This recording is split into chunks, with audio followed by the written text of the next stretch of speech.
ਉਹ ਬੇਗਮ ਅਰੀਨਾ ਗ੍ਰੈਂਡੀ ਬੜੀ ਪਿਆਰੀ ਮਾਰਕੀ ਹੂੰ ਸਰਗੋਦੇ ਦੀ ਦੁਆ ਕਰੇ ਤੇ ਮੈਨੂੰ ਨੌਕਰੀ ਲੱਭ ਜੇ ਇੱਕ ਸੀਟ ਖਾਲੀ ਹੂੰ ਬੰਦ ਕਰ ਫੋਨ ਹੁਣ ਫੋਨ ਨਾ ਕਰੀ ਉੱਥੇ ਮੈਂ ਬਹਿਣਾ ਹੀ ਸਾਹਿਬ ਕੋਲ 5 ਮਿੰਟ गोलमाल है भाई सब गोलमाल है। एक एम्प्लॉय की जरूरत है और मैं बंदा भेज रहा हूँ उसका इंटरव्यू लेना है। जी सर ठीक हो गया। तेरे सामने वाला क्यों बर्बाद होया है?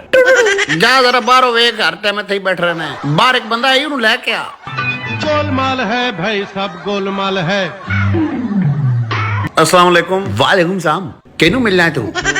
सर मैं नौकरी वास्ते आया फोन कीता सी वड्डे साहब ने। चल निकल इतो तू काम कर अपना जानदा नहीं है मैनू। अस्सलाम वालेकुम सर जी। वालेकुम सलाम बैठो। हाँ जी की गल है?